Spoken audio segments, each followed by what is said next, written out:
कहानी विद शोभा में आज आप सुनिए मालती जोशी जी की कहानी तुम मेरी राखो लाज हरी। प्रतीक्षा कुछ ज़्यादा ही लंबी हो चली थी। बरामदे में बैठे सब लोग ऊँघने से लगे थे। तभी कॉरिडोर से आती भारी पदचाप सुनाई दी और सब के सब एकदम सतर्क हो गए। यह अस्पताल की चिरपरिचित सिस्टर लोगों की सौम्य किंतु सधी हुई पदचाप नहीं थी, बल्कि पुलिस के जूतों की भारी भरकम आवाज़ थी। पुलिस का यह सिपाही हमारे सामने से गुजरता हुआ बाहर निकल गया। कुछ ही पल बाद वह लौटा तो अकेला नहीं था, इंस्पेक्टर शुक्ला भी उसके साथ थे। होश में आ गई है शायद, एक सम्मिलित स्वर उभरा। संभवतः मैं उठ खड़ी हुई, पर मुझे इशारे से वहीं रोक दिया गया। मन मारकर मैं बैठ गई। अब सबकी चौकन्नी नज़र मुझ पर थी। उसकी माँ, उसका भाई, उसकी बहन सब मुझे घूर रहे थे। उनकी नज़रों में एक अभियोग साफ साफ झलक रहा था। उन घूरती हुई आंखों से बचने के लिए मैं बाहर लॉन में आकर बैठ गई। उस छोटे से लॉन में कई लोग बैठे हुए थे। सब अपनी अपनी मुसीबत के मारे, सब अपनी अपनी चिंताओं में डूबे हुए। मेरी ओर से देखने की किसी को फुर्सत नहीं थी। कोई नहीं जानता था कि यहाँ जो औरत बैठी हुई है वह कल तक एक शहीद की माँ थी, पर आज मैं क्या हूँ यह तो संध्या का बयान ही तय करेगा। उनके परिजनों की आंखों में अगर अविश्वास, संशय या तिरस्कार है तो वह अस्वाभाविक नहीं है। संध्या को आत्महत्या के लिए प्रेरित करने के लिए अगर वे मुझे उत्तरदायी मान रहे हैं तो इसमें आश्चर्य नहीं था। सास बहू का रिश्ता विवादास्पद ही होता है, फिर एक युवा सुंदर विधवा बहू के साथ तो लोग सामान्य रिश्ते की कल्पना भी नहीं कर सकते। खासकर बहू के नाम पर बैंक में एक मोटी रकम जमा हो तो यह संदेह और भी गहरा जाता है। ऐसी बहू के प्राण हरण का मोह शायद बहुतेरी सासों को होता होगा, पर मुझे विश्वास था कि संध्या मुझ पर यह तोहमत नहीं लगाएगी। इतना बड़ा झूठ वह बोल नहीं सकती, लेकिन अगर वह सच बोल गई तो तब उस शर्म को मैं कैसे झेल पाऊंगी। उस सच से तो कोई भी झूठ बेहतर है। मैं तो परमात्मा से प्रति क्षण यही मना रही हूँ कि भले ही वह मुझे कटघरे में खड़ा कर दे, पर सच ना बोले। कल सुबह से मैं यहाँ अस्पताल में बैठी हूँ। खबर पाते ही बम्बई से उसकी माँ और भाई तथा दिल्ली से उसकी बहन आ पहुँची हैं। मेरी बेटी सविता भी लखनऊ से चल पड़ी है। अड़ोसी पड़ोसी नाते रिश्तेदार अस्पताल के चक्कर लगा रहे हैं। बारी बारी से आकर कुशल क्षेम पूछ रहे हैं, चाय नाश्ते की पेशकश कर रहे हैं। पर सविता के पापा शर्मसार होकर घर में ऐसे दुबक गए हैं कि एक बार झांकने भी नहीं आए। लोग समझ रहे हैं कि जवान बेटे की मृत्यु से वे इतना टूट गए हैं कि अब किसी नई त्रासदी का सामना करने की उनमें हिम्मत नहीं है। घर में बैठकर वे सबकी सहानुभूति और आदर बटोर रहे हैं और सारी जद्दोजहद से गुजरती मैं सबकी नफरत झेल रही हूँ। संदेह भरी नज़रों से छलनी हो रही हूँ। इस हादसे के बाद मैंने प्राणपण से चाहा था कि संध्या अपने परिवार में वापस लौट जाए। मैंने बार बार यह संकेत दिया था कि हमें उनके रुपए पैसे से कोई मोह नहीं है। वह सब कुछ अपने साथ ले जा सकती है। उसके वहाँ रहने पर भी इस घर पर, यहाँ की धन संपत्ति पर उसका हक बना रहेगा। अपना बुढ़ापा हम अकेले काट लेंगे। बस हमें इस जिम्मेदारी से मुक्त कीजिए। इस जिम्मेदारी के चलते तो मैं बेटे के लिए रोना भी भूल गई थी। जब उन लोगों की ओर से कोई पहल नहीं हुई तो मुझे ही निर्णय लेना पड़ा। सविता के साथ मैंने उसे पूरे साजो सामान के साथ बम्बई भेज दिया। उसके बैंक खाते के स्थानांतरण की व्यवस्था भी कर दी, लेकिन 15 दिन भी नहीं बीते थे कि वह बेरंग चिट्ठी की तरह लौट आई। साथ में उसकी माँ भी थी। समधिन ने हाथ जोड़कर कहा, बहन जी, आपका इतना बड़ा घर है, लड़की कहीं भी पड़ी रहेगी, आपकी सेवा करके जिंदगी गुजार देगी।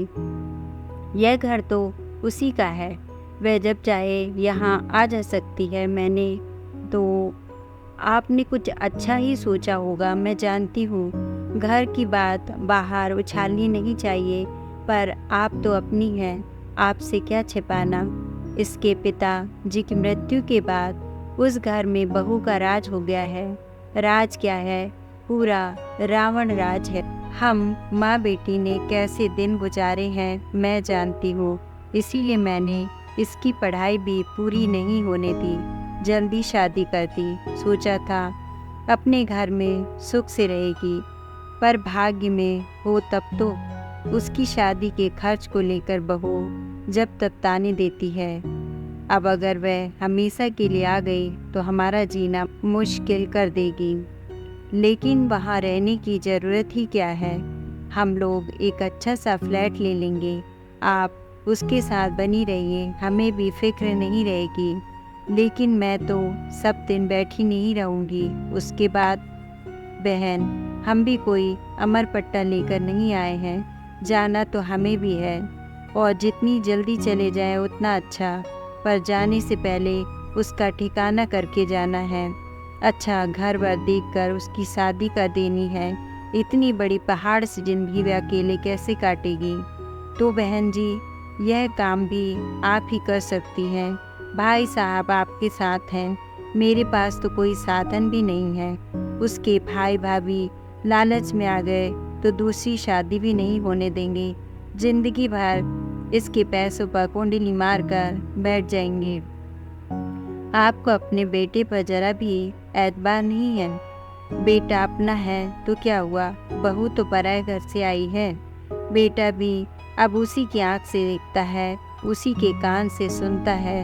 अपना दिल दिमाग सब उसने बीवी के पास गिरवी रख छोड़ा है। इसके बाद कुछ कहने का सवाल ही नहीं था। एक कोशिश मैंने और की थी, उसकी डॉक्टर बहन के सामने भी प्रस्ताव रखा था। यूँ तो वह संध्या से 10 साल बड़ी थी, पर बहन बहन ही होती है, कुछ तो लगाव होगा ही। हमारी तुलना में तो ज़्यादा अपनी होगी। हम लोगों का साथ ही कितना था, कुल जमा 1.5 साल। उससे भी आधे दिन वह पति के साथ या फिर पीहर में रही थी। लेकिन उसकी बहन ने भी मेरा अनुरोध स्वीकार नहीं किया। बोली, आंटी जी, डॉक्टर हूँ मैं, दिन में 15 घंटे बाहर रहती हूँ, कभी कभार रात को भी जाना पड़ जाता है।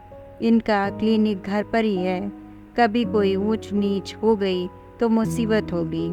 मतलब वह कोई खतरा लेना नहीं चाहती थी। अब उसे कैसे समझाती कि इसी ऊंच नीच का तो मुझे भी डर है, इसलिए तो मैं तुम सबकी चिरौरी कर रही हूँ। कैसे कहती कि औरत, खासकर अकेली औरत, इतनी कमज़ोर है। पर अपने पति के बारे में यह सब कहना अपने आप को गाली देने जैसा है।